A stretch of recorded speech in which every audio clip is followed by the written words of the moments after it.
اشاروں میں بات کریں اور بچہ سامنے سورہ اور آیت پڑھ کر سناتا ہے.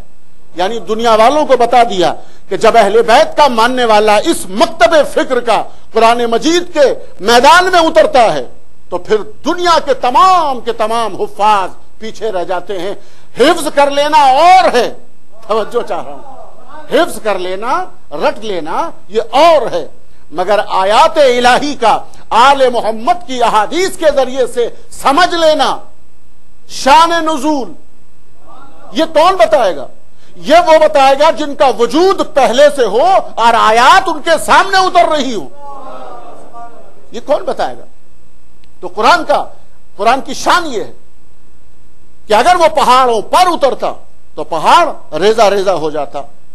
اچھا، اگر پہاڑ کی شان یہ ہے تو ماشاءاللہ اتنے سارے حفاظ ہیں، دنیا بھر میں راستے بنائے جاتے ہیں اور درمیان میں پہاڑ حائل ہوتے ہیں. جو لوگ افریقہ سے تعلق رکھتے ہیں ان کے لیے مثال دیتا ہوں، تنزانیہ میں راستہ بنانے کے لیے پہاڑ درمیان میں حائل تھے اور جرمن سے کانٹیکٹ ہوا اور وہاں کے تمام افراد نے سال میں راستے بنائے.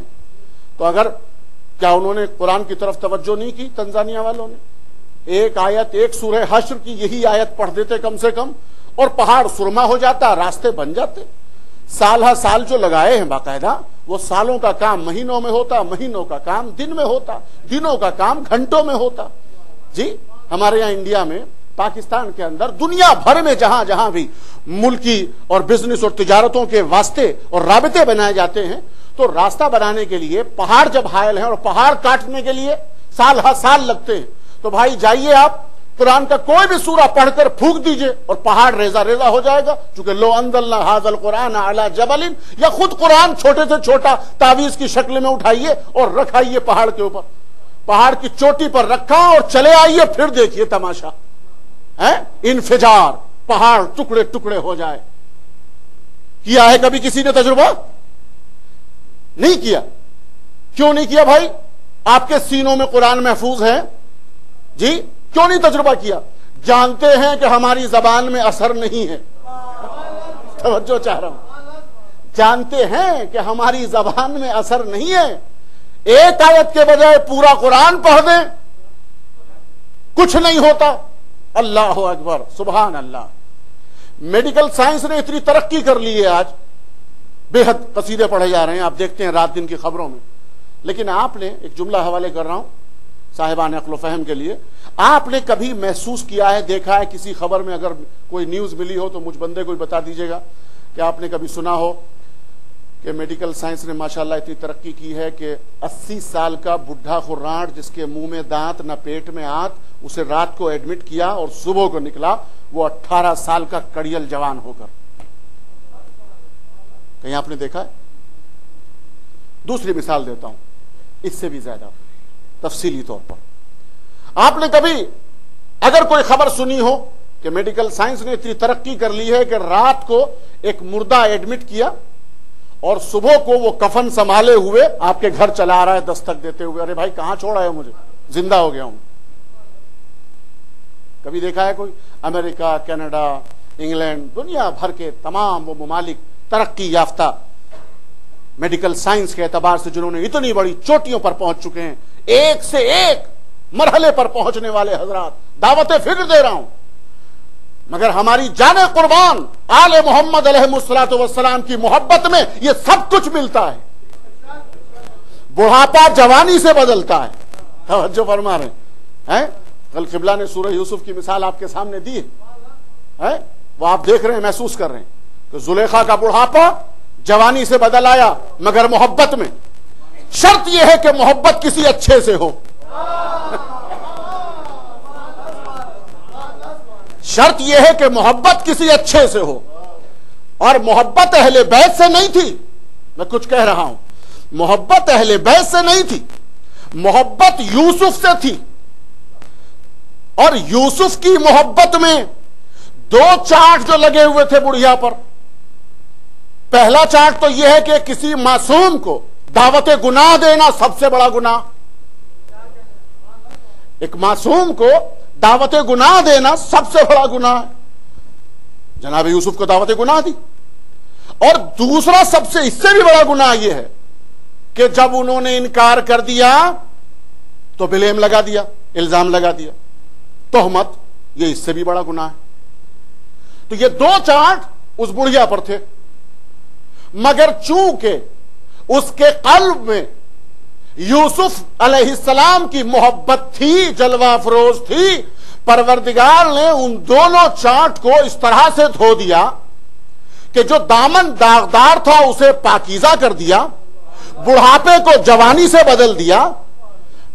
اور جملہ آپ کے حوالے کروں، کل کی تقریر سے ٹچ کرتے ہوئے خلاصہ کر دوں آپ کے سامنے، یہ محبت یوسف تھی کہ جس میں انگلیاں کٹتی ہیں، توجہ چاہ رہا ہوں، مگر اہل بیت کی محبت اس کے ماں سوا ہے۔ توجہ کیجئے گا، یوسف کی محبت اور ہے، علی کی محبت اور ہے۔ بس خلاصہ دو لفظوں میں کرنا چاہتا ہوں، یوسف کی محبت میں انگلیاں کٹتی ہیں، علی کی محبت میں گردنیں کٹتی ہیں۔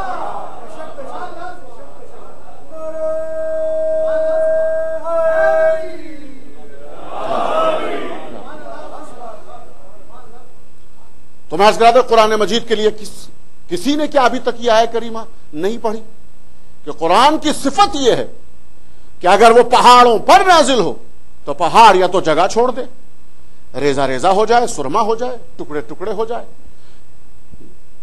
پھر سب جانتے ہیں خاموش کیوں ہے بھائی؟ یہ خاموشی کسی ایسے امر کی طرف اشارہ کر رہی ہے کہ وہ خود بھی مایوس ہیں اس کام سے۔ لیکن جب ہم نے تاریخ پڑھی، اور ماشاءاللہ جتنے بھی ہم فضائل پڑھیں کم ہیں، چونکہ ہمارا رشتہ ان ہستیوں سے ہے جو نورانی ہستیاں ہیں، ہم نے ان کے لیے محسوس کیا۔ اور میں وہ حوالہ دوں، اپنے حوالے نہیں دیتا، نصارہ نجران کا حوالہ دیتا ہوں۔ انہوں نے بتا دیا کہ قرآن، وہ قرآن اصل میں کون سا قرآن ہے کہ جو پہاڑوں پر نازل ہوتا تو پہاڑ ٹکڑے ٹکڑے ہو جاتے۔ کمال ہے، مسلمان کی نظر نہیں پہنچ رہی ہے، صاحبان قرآن پیچھے رہ گئے ہیں، جو قرآن والے نہیں ہیں وہ آگے بڑھ گئے۔ اور انہوں نے بتایا، کیا بتایا؟ اللہ اکبر، بڑی عجیب بات ہے۔ اس کے بعد کہ تمہارے پاس علم آ چکا ہے، فمن حاجک فیہ من بعد ما جاءک من العلم فقل تعالوا ندعو ابناءنا وابناءکم ونساءنا ونساءکم وانفسنا وانفسکم ثم نبتہل فنجعل لعنت اللہ علی الکاذبین۔ کس کو دیکھ کر کہا تھا اس نے؟ توجہ چاہ رہا ہوں، قرآن لے کر گئے تھے، کس کو دیکھ کر کہی تھی یہ بات؟ پیغمبر تھے، پیغمبر کی گود میں حسین تھے، انگشت مبارک پکڑے ہوئے حسن مجتبیٰ تھے، رسول کے پیچھے سیدہ تھی اور بطول کے پیچھے علی مرتضیٰ تھے۔ ان کو دیکھ کر یہ کہا خبردار ان سے مباہلہ مت کرنا۔ کیوں؟ اس لیے کہ میں ایسے چہروں کو دیکھ رہا ہوں کہ اگر اشارہ کر دے تو پہاڑ ٹکڑے ٹکڑے ہو جائے۔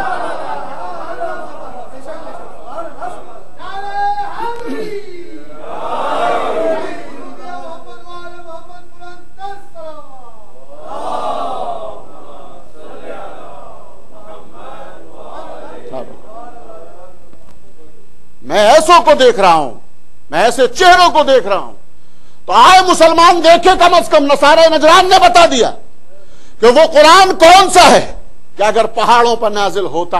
اور اگر اب بھی سمجھ میں نہیں آتی بات، توجہ فرمائیں گے، سورۃ النساء میں اللہ سبحانہ وتعالی ارشاد فرماتا ہے، یا ایھا الناس قد جاءکم برہان۔ یہ کیا چیز ہے بھائی؟ ہم نے تمہاری طرف برہان بھیجا، وَأَنزَلْنَا إِلَيْكُمْ نُورًا مُبِينًا۔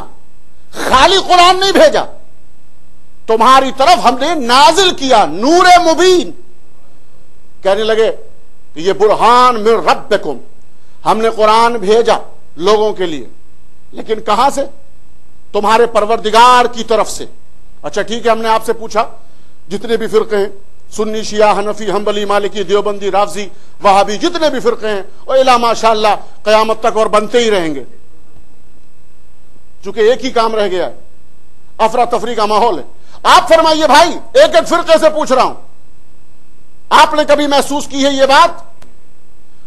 قرآن مجید آپ کے پروردگار کی طرف سے نازل ہوا ہے، آپ نے اترتے ہوئے دیکھا؟ بہت توجہ، بہت توجہ، زیادہ دیر نہیں لوں گا. قرآن مجید کو آپ نے اترتے ہوئے دیکھا کہ نہیں؟ آپ کے آبا و اجداد نے، ابا حضور نے قرآن کو نازل ہوتے ہوئے دیکھا؟ نہیں دیکھا. ٹھیک ہے نا؟ کسی اور صاحب نے نہیں دیکھا. جتنے فرقے سب سے پوچھیے آپ نام بنام، کسی نے اترتے ہوئے نہیں دیکھا. سب مانتے ہیں کلام اللہ ہے. توجہ چاہ رہا ہوں ہے. اور جس کو سب نے دیکھا، دیوار کعبہ شق ہوتے ہوئے دیکھا. صلوات پڑھتے محمد و آل محمد.